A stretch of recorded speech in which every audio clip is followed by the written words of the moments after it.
गणपती सुखकर्ता दुःखहर्ता विघ्नहर्ता लंबोदर गणपती गजानन. हे गणपती गजानना, मी माझा कर्तव्य पूर्ण करत असल्याने थांब हे विकोपचार आपल्या मुखातून मला कळणे कशासाठी? कोणतं कर्तव्य? तुमच्या नेत्रासमोर जे वारुळ आहे त्या वारुळाचं रक्षण करता हा सिंहमुख तुमच्या नेत्रासमोर उभा आहे. या वारुळाचं रक्षण करता मी असल्या कारणानं या वारुळाच्या ठिकाणी जी चाललेली भक्ती आहे त्या भक्तीत मला खंडपुरी पाडण्याला मी खपून घेणार नाही. हे माझं कर्तव्य आहे. वारुळात भक्ती कोण करतंय? या ठिकाणी जी व्यक्ती भक्ती करते त्याच्या बाजूला वारुळ निर्माण झालंय. त्या वारुळाचं रक्षण करता मी आहे आणि त्या व्यक्तीचं देखील रक्षण करता मी आहे. जोपर्यंत सिंहमुख जिवंत आहे या भक्तीत मी खंड पडू देणार नाही. भक्तीत खंड कुणालाच पाडायचा नाही. पण जी वारुळाच्या आतमध्ये व्यक्ती भक्ती करते त्या व्यक्तीचं मुखदर्शन तरी होईल का? मुळीच नाही. जोपर्यंत सिंहमुख जिवंत आहे त्या व्यक्तीचं मुखदर्शन कुणाला होणार नाही. भक्ती खंडित न करणे हे जर का तुझं कर्तव्य असेल मग मुखदर्शनास बंदी का? याला कारण आहे मुखदर्शन घेतेवेळी भक्ती खंड पडू शकतो आणि माझ्या जबाबदारी खंड देखील पडू शकतो. जोपर्यंत मी जिवंत आहे व्यक्तीचं दर्शन देखील होणार नाही आणि या वारुळाला दगा लागू देणार नाही. म्हणजे मुखदर्शन व्यक्तीचा करताना भक्तीत खंड पडू शकतो. म्हणजे मी तर असं म्हणे ही भक्ती प्रखर नाही. ही भक्ती खंडित जर का फक्त मुखदर्शनाने होऊ शकते तर या भक्तीत काही तथ्य नाही. हे गणेशा, तुझ्या बुद्धीला पटेल त्याप्रमाणे तू बोलू शकतोस.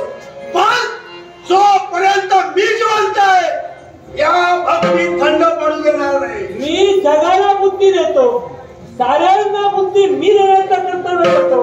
त्यामुळे माझ्या बुद्धीपर्यंत सिंहमुख तू पोहोचू नकोस. पण जोपर्यंत मी माझी जबाबदारी योग्य त्या जबाबदारीला पार पाडतोय माझ्या कर्तव्यात कुणीही खंड पडलेला सिंहमुख खपून घेणार नाही.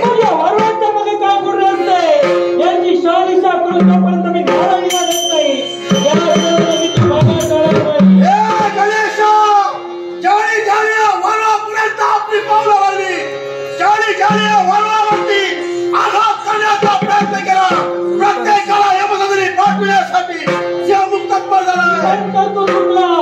कारण ज्या ठिकाणी भक्तीचा तरी रक्तपात होत नाही तो आला त्याला शस्त्राने त्याचा आघात केलास, शिरच्छेद केलास. म्हणजे या मंगलमय स्थळाच्या ठिकाणी या पवित्र ठिकाणी भक्तीच्या ठिकाणी तुझ्याकडे रक्तपात झालाय. भक्ती त्याची सफल होईल पण पापाने तू नरशील. पाप आणि पुण्य याचा विचार सिंहमुखानं केला नाही.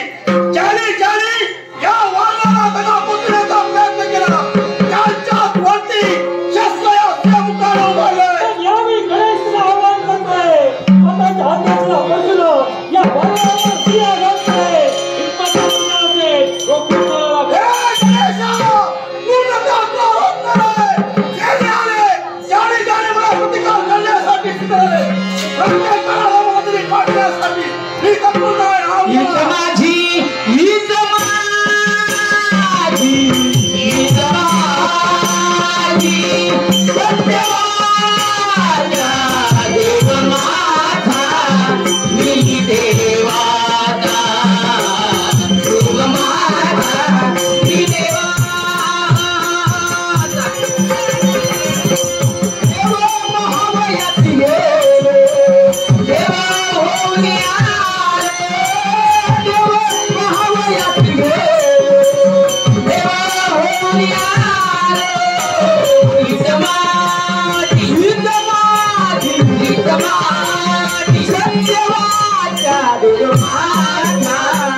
मानणार आहे, पण नारायणी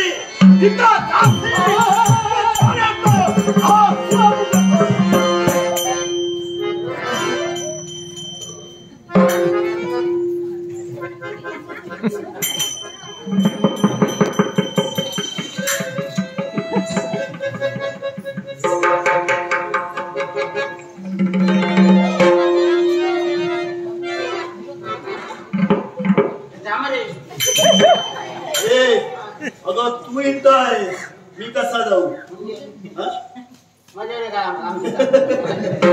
काय काम आहे? काय ग जास्त बोलत होतीस? मग येता म्हणून बोलतोय. बुद्धीला तुझ्या छानला दिसतो सिंहासारखा आणि बोलतो कोल्यासारखा. तुला ज्ञात नसेल म्हातारे, या अरण्याच्या ठिकाणी कोल्यासारखा हुशार आणि चतुर प्राणी नाही.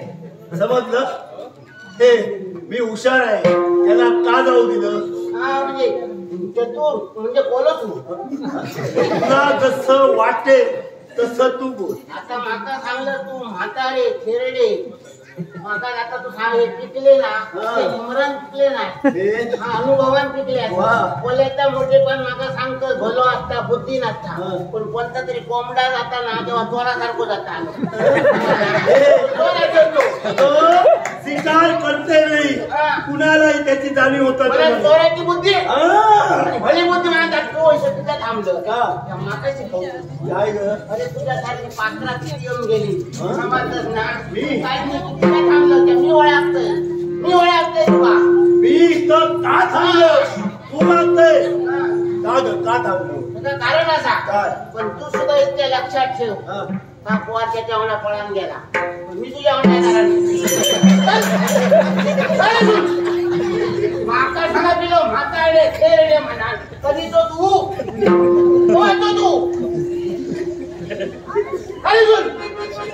कानोबाई कमळा चावटपणा तुला वाटला आवडतं तुला मागणं झालंय म्हणा.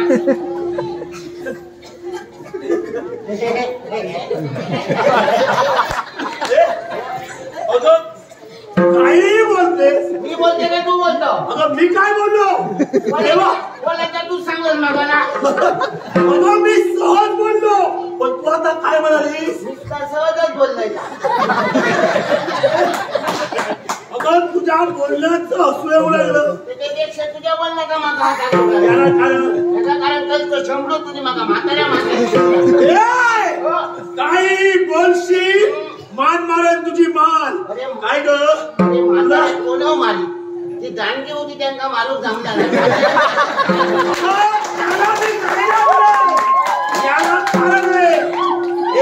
जायला दिलं मला सांगा नको. अरे उपरी पडलं तरी नागपूर म्हणून तुझ्या बुद्धीला चालना द्यायलाच हवी. आता तो सांगतो बुद्धी चालना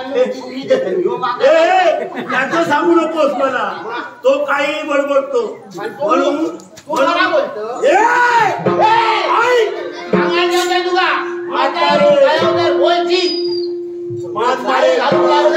पाऊस उभात माझा जवळ जेवढे शब्दकोश असतील त्या शब्दकोशाचा तू वापर कर. पण लक्षात ठेव, जर का जास्त बोललीस ना मान मारल्याशिवाय राहणार नाही. म्हातारा तुझ्या औषधी सारख्या मी आणि माने सुरी ठेवतो माणूस.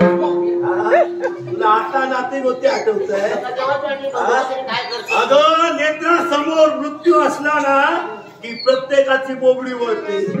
ऐक म्हातारे, माझं तुझ्या जवळ एक काम आहे, करशील? मगापासून मोठेपणा सांगतो आणि आता मग म्हाताऱ्या माणसा सांगतोस काम असा म्हणणार तुला लाज नाही वाटत? वाटे तुला काय ग म्हाताऱ्या माणसा सांगतोस काम करतो. माझं एक काम करशील का? तुझ्या बापाईच्या 5-50 घेऊन घाले मावशीचा बोलताय तुझ्या औषध 5-50 घेऊन घालायची मला कामा सांगतोस तू बोल मला कामा सांगणार. जिवंत जर का तुला राहायचं नसेल तर सांगितलेलं काम तुला करावंच लागेल. तुका ना जमत तुला मी सांगणार ना मी कुठं जातोय ते. म्हातारे तरी म्हातारी सांग गाडी म्हातारीच आहे.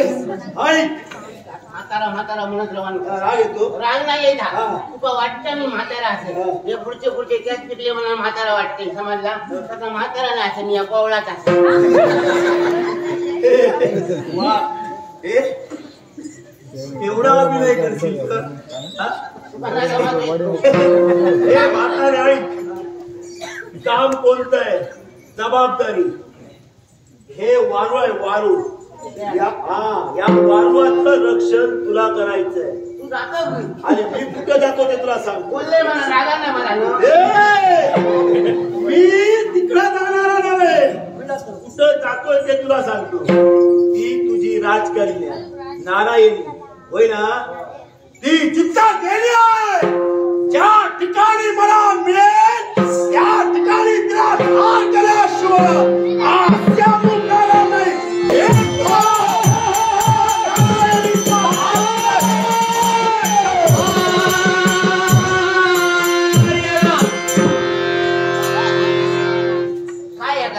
मूळ भांडावाच राहा माका सांगता याचं रक्षण कर म्हणा आणि नारायणी मारून टाकतले म्हणून सांगल्या. तू गेलास तर नारायणी तुका मडात दिसताला म्हणून सांगला. मेल्याच्या कानाने समाजला ना माझ्या पोरात मारून सुद्धा टाकलं. पण आता मी ऐसे कसा होते याचं रक्षण करू याच्या बापाचा मी गहू खाल्लं म्हणा